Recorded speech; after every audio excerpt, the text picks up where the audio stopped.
Hi, I'm Donna Guest, Creative Memories Advisor and Lazy Scrapbooker. While teaching the Creative Memories Keep the Faith project recipe at my retreat recently, we all fell in love with this simple yet elegant design. At first glance, it appears to be rectangle strips, but in fact, this pattern is created by overlapping triangles. I had to replicate it immediately, so now it's my new favorite technique of the moment. Here's everything you'll need to liven up your pages quickly with this design. You'll need your 12-inch trimmer, 2 pieces of double-sided 12 by 12 paper. Actually, you can get away without using that much. You can use a couple of scraps of paper because you won't need much of it, but notice they're double-sided. And a tape runner, preferably the repositionable tape runner so you can easily move the triangles around when adhering them. The repositionable tape runner is the one with the green cartridge. The reason I say 2 pieces of double-sided paper is because you need 4 different patterns to complete this design. I'm actually changing it up and I'm going to use 3 different pieces of scraps. So, because I want to use this design, this one, and this one. And hopefully that's going to look great together. We'll see. So the first thing I need to do is cut my triangles. For each design, you're going to need 2 triangles, and the square that you're going to start with measures 2.5 inches by 2.5 inches. So I'm going to start with my trimmer measuring a 2.5 inch line here, going right there to the 2.5 inches. And I'm just going to cut, pressing down to engage the blade, and cut down to 2.5 inches. If you've watched my trimmer video, which I'm going to throw that up in the top right-hand corner for you, you'll know how you can shortcut this without having to cut your whole piece of paper. You'll know exactly where you're cutting.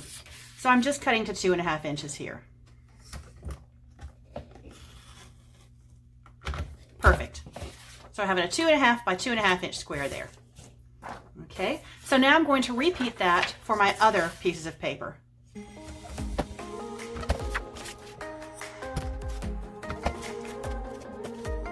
This one I'm going to use both patterns, so I better do another one for this one.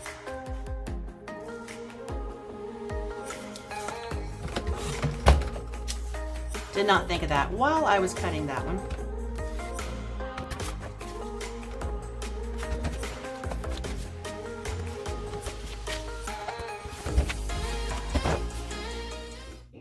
Okay, now I have 4 squares that all measure 2.5 by 2.5.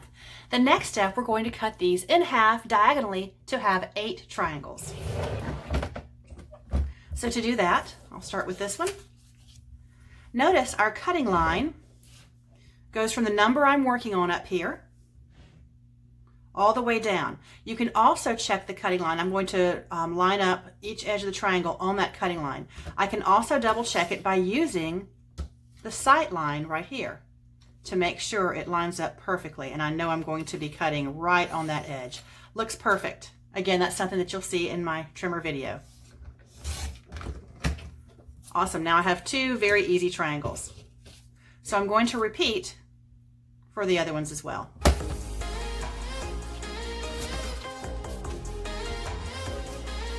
Notice as I'm moving the sight line around, I can nudge my paper a little bit to make sure that black sight line lines up perfectly with the edge of the triangle. Let's take a closer look.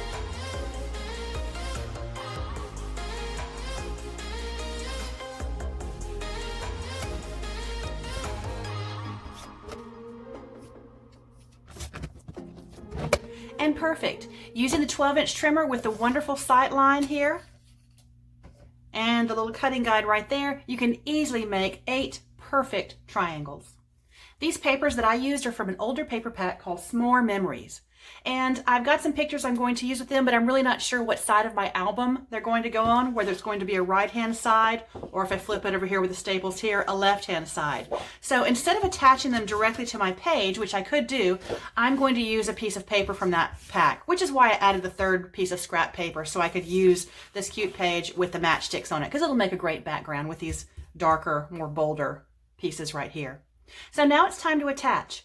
We're going to determine what our pattern is, and this is totally up to you. You know, there's no wrong answers here. And you can do this with any collection. Let's see, I think that looks okay. So using the repositionable tape runner, I'm going to attach them, just one little hint there of tape. And so I'm going to let them line up almost to the bottom. So you've got a little bit of the pattern showing of the paper. And I'm going to let it hang off the edge here so that they will all fit. Again, there's no measurement here. There was no measurement when we did the project recipe. You kind of have to eyeball it and see what you think looks good. And that's why I recommend the repositionable tape, because if you get to the end and it's not really even, if you want to change it, you can easily do that. So far this is looking good, but they may be too far apart. We'll see.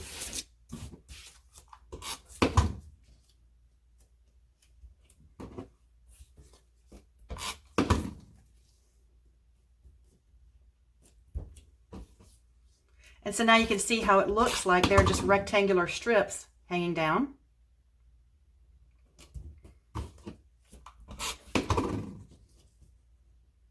Oh my gosh, it turned out perfectly, and I just did it in one try there.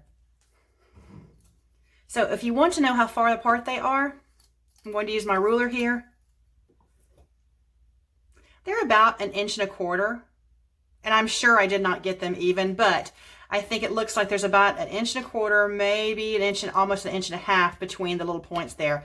They're not totally even, so I might want to nudge some to get it a little bit more even. That looks a little bit better. It was a little bit wider over here.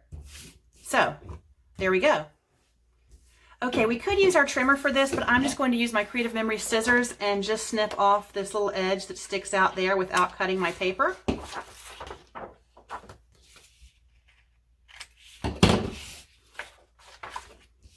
And there we have it. We have a finished bottom of this page. Now what I can do is add maybe a border here, and of course my pictures and everything, but that's the basics for how you create this look at the bottom.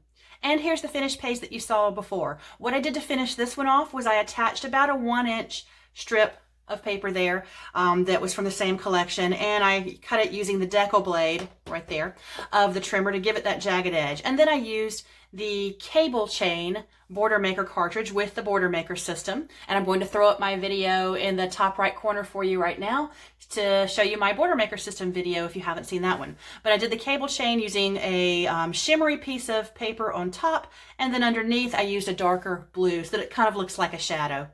And that's really all I did with that page other than map my photos. Creative Memories offers these wonderful project recipes with great ideas with every new product collection. Want to know more about Creative Memories project recipes? Ask your CM advisor. Don't have an advisor? Just ask me in the comments below and I can help you learn more. Creative Memories provides project recipes exclusively to their advisors to use as they wish, typically for classes.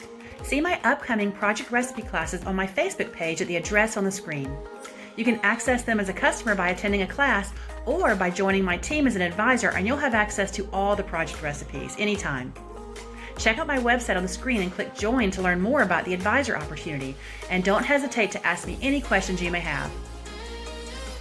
Thanks for watching, and thank you for being a subscriber.